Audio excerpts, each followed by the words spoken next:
Trey Williams, film reporter with TheWrap here with Richie Mehta at Sundance to talk about his new series, Delhi Crime Story.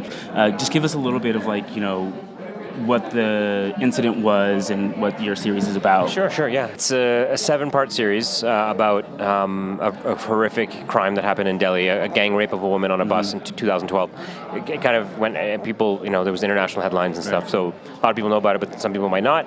But it was basically a woman was attacked and dismembered. And it was so heinous that it led to all kinds of public backlash and protests, and then riots, and so it had it led to laws being changed around it. And so what I've done is I'm kind of showing how that event happened and the aftermath of the police investigation from the point of view of the Delhi police, who I've been working with very closely on this for the last 5 years. And the idea of the lead investigator was a woman, very high up in the police, who was the first person called to the hospital, saw the victim, and said, "Not on my watch. This stuff happens, but I'm not letting this one happen." And then she marshaled her whole team, and in 5-6 days, they caught the 6 guys spread across the country with zero information.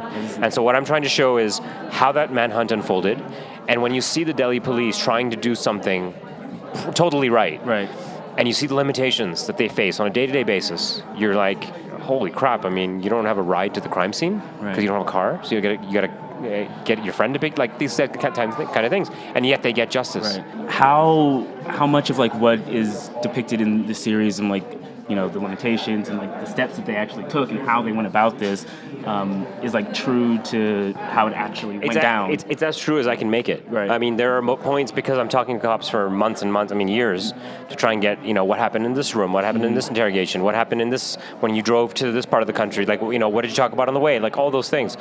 So I've put it together as best I can, also based on court documents and files that I had access to. There are times where I have to use it's a Jurassic Park term, the frog DNA, to fill in to fill in the missing pieces. Exactly. Yeah. And so I had to do that sometimes, but it was as educated, I guess, as I can make. And then there are other times where I'm talking about 90% of this is true, but the other times where I just had to fill in a gap because I couldn't get certain pieces of information.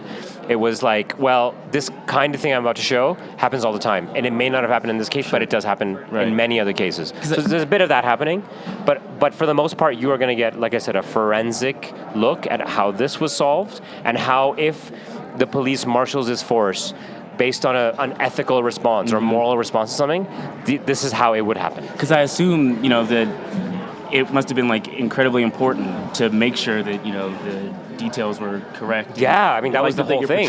It's not. Yeah, I made promises when they told me this stuff, and I said I'm going to do the very best I can to honor the information you've given me, because they don't open up to people, because most of the times you get criticized.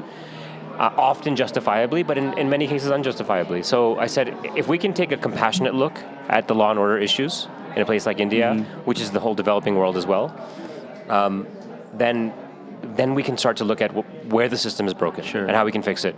And even the people involved in the crime, the victims, the parents, things like that. It's you make a promise. It's I'm going to do this, and I'm going to do it compassionately. I'm not going to exploit, and I'm going to be on the right side of this thing. And what sort of fixes and changes have been made in the aftermath of uncovering and getting to the bottom of what was broken? Look, they kind of modified anti-rape laws. They created fast-track courts so that perpetrators can get tried quicker. And so there were all kinds of things that came out of that in that manner. However, the problem is so big that there's still huge issues in the country. So, and again, indicative of other places too. But in this situation, what I'm trying to show is you can't, if you want to fix a problem like this, you have to enforce laws. And the people who are law enforcement officials and officers, if their hands are tied with a system that was inherited by the British as an imperial police force, which I also talk about, how are they going to solve these things?